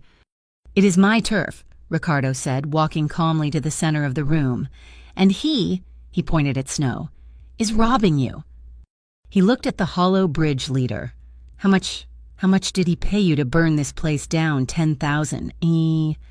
None of your business." "It's my business when he's stealing from my neighborhood," Ricardo said. "I've counted. Solstice is pulling over 50,000 a week from this district. They're skinning this entire key, and they're paying you with scraps from your own table." The leader hesitated, his eyes darting between Ricardo and the panicked, silent Snow. "He's lying," Snow shouted. "He can't prove that. Do the job." "He doesn't have to prove it," Zadie yelled. She was at the front door, her camera on her shoulder, its red light blazing. She was pointing at the old soda machine. The front panel of the machine was wide open, and inside, stacked neatly, lit by Zadie's camera light, were Trent's ledgers. "It's all right here," Zadie shouted, her voice booming. "Every receipt, every fake fee, every dollar they stole, and it's live streaming to the whole city." Snow was trapped. The Hollow Bridge crew looked at the ledgers, then at Snow. "He's right," the leader said, his voice a low growl. "He's actually counting." 11 minutes, Ricardo said, his voice soft. As if summoned, the world outside the window lit up. The massive digital billboard across the street, the one that sold beer, flickered and went black. A second later, white text appeared. "Guild Harbor Trust, the Missing Tip Fund, Nightly Theft, Starling Diner, $114. Nightly Theft Anchor Bar, $210. Nightly Theft, Quay Street Bait, $95. The list scrolled on. The upload was complete. On the street below, the pre-dawn commuters were stopping, their cars pulling over. People pointed. The sound was faint at first. Then it grew. The chant from the meeting. 1, 2, 3, 4. Garrick Snow, his face a mask of ruin, lunged for the door. In his panic, he smashed the glass on the fire alarm. Whee! The alarm shrieked, filling the diner with a pulsing, deafening sound. But the crowd outside didn't run. They turned. They moved toward the diner. They raised their phones. The diner, lit by the frantic, pulsing strobe of the alarm, was suddenly illuminated by 100 tiny, powerful beams of light. The flashlights cut through the dark, chaotic room. They lit up the open vending machine, full of paper. They lit up the decoy safe. They lit up the faces of the Hollow Bridge crew, their pipes lowered. They lit up Ricardo Neri, standing calm at the center, and they lit me up. standing behind the counter, my hands flat on the wood. The crowd wasn't afraid. They were counting. Louder and louder, they were illuminating the truth, turning our counter into an altar. The shriek of the fire alarm died, leaving a ringing silence. The crowd, illuminated by the dawn, was a low, murmuring sea of phone screens and flashlights. They had seen it all, the ledgers, the panic, the truth. Solstice's fake electricians were gone, swallowed by the crowd. The Hollow Bridge crew had simply vanished, melting back into the alleys, their loyalties fractured. But the fight wasn't over. As the first real city police car, sirens finally on, rolled to the curb, two men in cheap suits stepped through the throng. They weren't cops. They were the ones who had served Trent his warning. They were the paper pushers for the Bureau of Metropolitan Order. They ignored Ricardo. They walked straight to me, still standing behind the counter. "Lena Mirek," the first one said, his voice flat. He held out a folded summons. "You are hereby served for willful obstruction of a city-certified inspection and tampering with a secured premises." I stared at the paper. They had lost. They had been exposed, live, to the entire city. And they were still coming for me. They were using their last, flimsy, backward eagle-stamped piece of paper. Ricardo was at my side in a second. He didn't touch them. He just stepped between us. "She'll accept it," he said, taking the paper himself. "Now leave my diner." The men looked at Ricardo, then at the 100 phone cameras still pointed at them. They turned and disappeared. "He's right," Ricardo said, his voice low and urgent. He was already pulling me toward the back door. "They're still counting, just on a different page. We're leaving." Salo had a car running in the clean-swept back alley. We got in. The city was waking up. People were going to work, looking at the billboard, which was still scrolling its list of stolen tips. "You need to disappear, Lena," Ricardo said as the car moved smoothly toward the port. "Just for a few weeks. I have a place. Up the coast. No one will find you. Let the lawyers handle this." I looked out the window. We passed the community hall. We passed the pawn shop. I saw the city as a map of places I was supposed to run from. "No," I said. He turned to look at me, his face grim. "And they've been chasing me my whole life," I said, "from my apartment, from my job. Now they're chasing me from my city. I'm not running from this place." Ricardo stared at me. I saw the pride in his eyes, but I also saw the deep, aching fear, the fear of a man who knew exactly what they were capable of. He had wanted me safe. I had just refused. He nodded once. "Then we don't run." We went back to the loft. The rain had stopped, and the morning sun was trying to burn through the fog. The wide wooden floor was cold under my feet. It was quiet, just the distant cry of gulls and the low rumble of the port. I still had the summons in my hand. My fingers were smudged with ink and the faint, chemical smell of the thermal receipt paper from the diner. I looked at Ricardo. He was washing his hands at a deep utility sink in the corner, scrubbing with a bar of cheap, harsh soap, the smell of it, and the faint tang of metal, cut through the salt air. We were marked by it, the paper and the steel. "You don't understand why I won't run," I said, not to him, but to the room, to the view of the harbor. He dried his hands on a rough towel, watching me. "I grew up in Prospect Hollow," I said, my voice quiet. "Up on the ridge, where the factories used to be. My mother was a seamstress. She worked piecework, and she worked overtime, every Saturday, for a year. She was saving for a deposit on a better apartment, to get us out of the damp. I looked at my hands. At the end of the year, they told her she was short, that she had miscalculated. The manager showed her the book.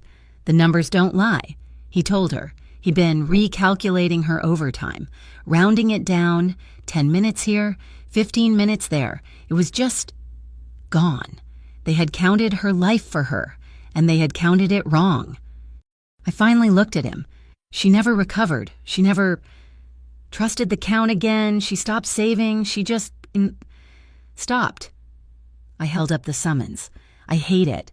I hate letting them be the only ones with the pen. I hate letting them count my life. Ricardo's face was still. He walked over. Not to me, but to the window. He leaned his shoulder against the brick, watching a massive container ship being guided in by 2 tugboats. "When I was 14, he said, his voice a low rumble. "My old man was gone. I was at the docks, warehouse 7. I held the ledger, the real one." He looked at his own calloused hands. "My job was to count. I counted the crates coming off the ships. I counted the cash that went into the bag, and I counted the men who went out on the boats, and the ones who didn't come back." He turned from the window to look at me. Counting was survival. You count right, you live. You count right. The families on your dock get fed. You count wrong. People disappear. It kept me alive, but it makes you alone. You're just the man with the book. You're just the numbers. He stepped toward me, closing the small, cold space between us. You're the first person I've met who wants to count with me, not for me or against me. He was so close I could feel the warmth from his chest. He reached up, his hand brushing my cheek, the same calloused fingers that had counted ships and missing men. "I asked you to borrow your eyes," he whispered. "I didn't know they'd be this strong." This time, I was the one who moved first. I put my hand on his chest, flat, over his heart. I felt the steady, solid beat, and I kissed him. It was firmer than before. It was longer. It was the answer to all the fear, all the backstories. It was the kiss of 2 people who understood what it meant to have your life miscounted. My fingers curled into his shirt. His other hand came up, cradling the back of my head, holding me. Not just pulling me in, but holding me. He broke the kiss, but only to rest his forehead against mine. His eyes were closed. I could feel his breath, warm and steady. "If you stay," he whispered, his voice rough with an emotion he never showed, "I'll learn to count slowly, with you." I pulled back, just enough to see his eyes. They were dark, but they weren't cold. They were full of the thing he was offering. "Ricardo," I said, my voice shaking but firm, I'm not one of your warehouses. I'm not something you protect by locking it up." "I know," he said. If this is real," I said, "it has to be my choice. Always. No force. No possession. Every time. Every step. It's because I nod. Because I say yes." He didn't hesitate. He looked at me as if I had just handed him the real ledger, the one that made sense of everything. "I choose your way, Lena," he said. "I choose your count." A small, quiet laugh escaped me. It was a sound I hadn't heard from myself in a long time. Just as I did, the deep, mournful horn of the container ship sounded from the harbor, echoing across the water. He smiled, a real smile, and pulled me into an embrace, not a desperate one, but a solid one. My head rested on his chest, my hand over his heart. We just stood there, breathing in time. Listening to the port wake up, we stopped, right there, on the safe and solid ground we had just built. The ringing of a phone split the air. It wasn't my burner. It was his, on the workbench. He didn't let me go, just reached over and hit the speaker. "Zadie." "It's done," Zadie's voice crackled, fast and triumphant. "The billboard, the stream, it worked. The city is in an uproar. Mrs. Alvarez just convened an emergency open vote session. Noon, today. She's declared all the evidence, the ledgers, the stream, the fake IDs as valid public testimony.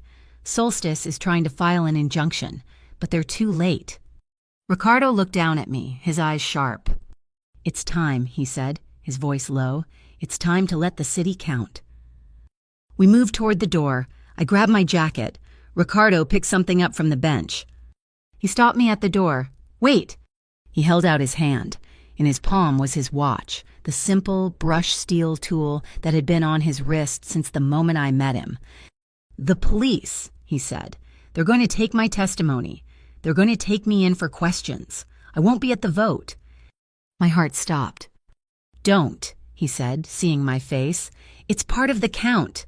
My part. But you need to be there. You need to be the one who finishes." He took my hand and, turning my wrist over, He fastened the watch. The metal was heavy and still warm from his skin. "Borrow this," he said, his fingers closing over mine, "so you know your own time." The street was the new city hall, Mrs. Alvarez had moved the entire hearing right onto the wet pavement in front of the Starling Diner. It was noon. The entire neighborhood was there, a solid, unmoving mass of faces. They had come from the docks, from the apartments in Gleam Row, from the bait shops. This was their count. Zadie was on the roof of the pawn shop across the street, her camera feeding a live signal to the massive billboard, which was still scrolling the list of stolen funds on a folding table set up on the sidewalk for all the world to see. Was the evidence the scorched decoy safe, the real ledgers from the soda machine, and the LumenPay bank statements taped to the diner's front window. Garrick Snow arrived, flanked by 2 lawyers from Meridian and Crow. Looked like a ghost. His silver hair was damp. His tailored suit was rumpled, but his eyes were reptilian, bright with one last strike. "Madam Chair," he shouted, his voice cracking. "This is a circus, a mob. You are being manipulated by a known criminal." He pointed, not at me, but into the crowd.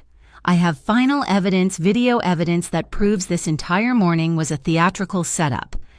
One of the lawyers opened a laptop. This footage was captured at 5:50 a.m. by our legal security team, monitoring our assets.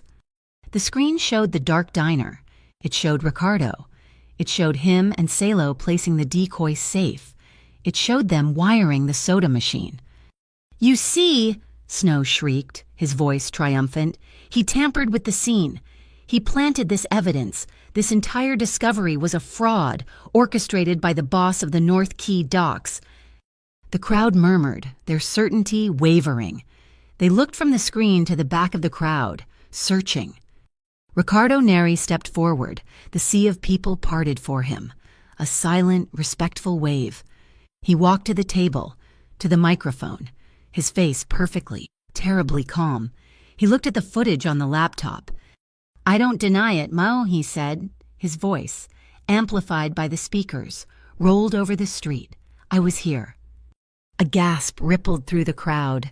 Snow smiled, a death's head grin. "I moved the evidence." Ricardo continued, his voice cutting through the noise. "Because Mr. Snow and his fake electrical team were on their way to burn it. We didn't change the facts. We just put them in a stronger box." He turned from the screen to Mrs. Alvarez, his gaze unblinking. "You want to count, but let's count in the right order." He held up one finger, the one with the callus. 1. Where does the money start with the tips? Lena's tips. $4 when she was owed $118. He held up a second. 2. Where is the cut, the internal administrative fee in Trent's ledger? A third. 3. Where does the money go? The LumenPay account, the Guild Harbor Trust.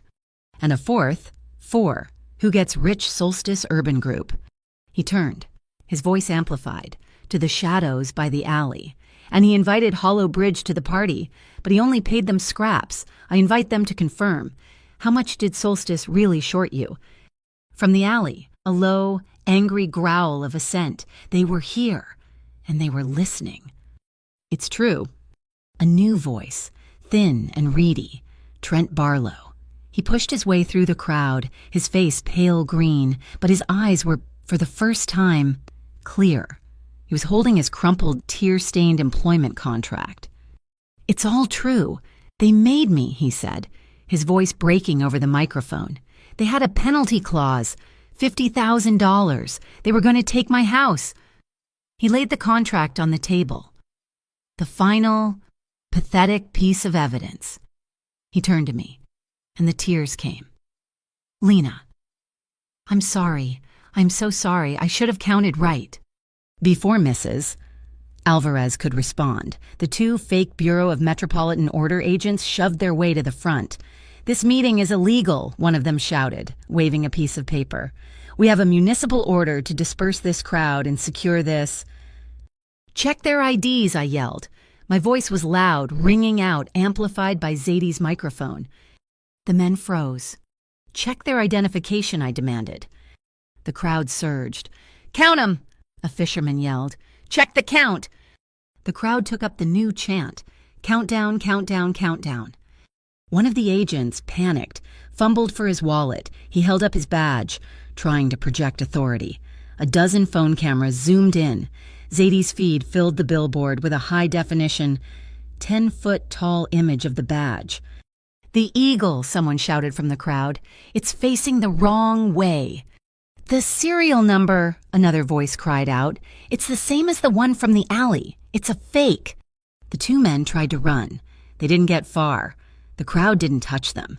It simply surrounded them. A silent, unmoving wall of citizens. Mrs. Alvarez stood up, her face a mask of cold fury. The temporary seal on the Starling Diner, she declared, her voice booming, is hereby lifted. The street roared. The diner is open, she continued, and this council is immediately forming the North Key Integrity Commission to investigate every single administrative fee billed to this neighborhood for the last 5 years. Garrick Snow was trying to escape. His lawyers already vanished into the throng. He was just a man in a ruined suit. His power evaporated. Ricardo's voice stopped him. It was low, but it cut through the celebration. Snow. The man froze, his back to us. Count the people on your side. Garrick Snow stood alone in a perfect circle of silence. He didn't turn around. He just folded. He walked away, defeated, the crowd parting, not in fear but in disgust. The roar of the crowd was deafening. It was the sound of a city breathing again. I looked at Ricardo. He was standing by the table of evidence, watching the people he protected take their power back. He had done it. He had stepped out of the shadows. And he had won. He met my gaze. I pushed through the cheering crowd, my feet light, my heart pounding a new, steady rhythm. I didn't stop until I reached him. In front of the city, in front of the cameras. I took his hand. It was warm, solid, and real.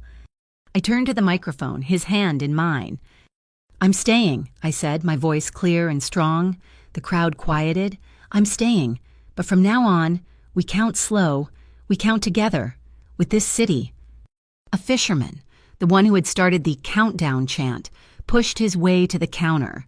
He threw a $10 bill down. For the diner, he said. Count it. Another threw a 5. A woman threw a 20. The counter was flooded with bills. Real tips.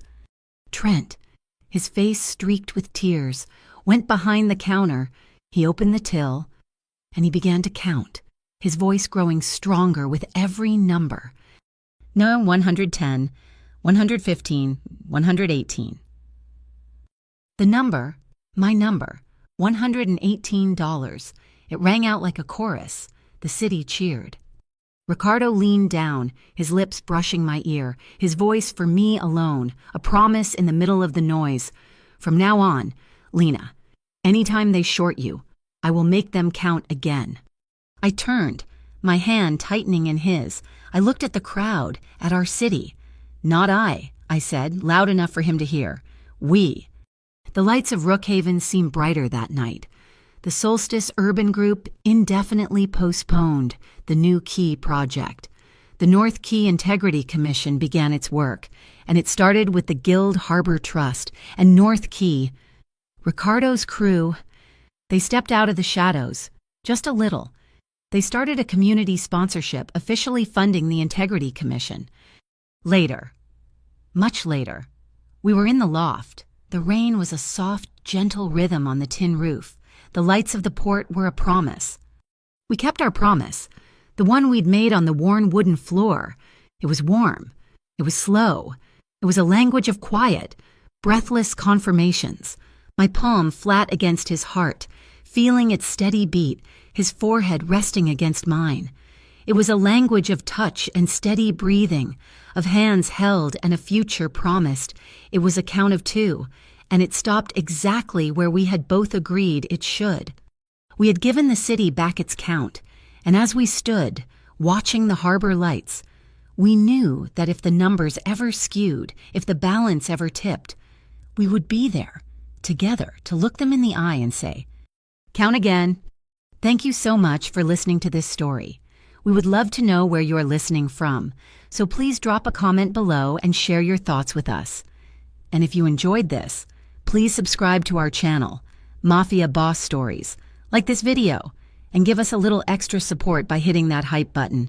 It helps us get these stories heard by so many more people.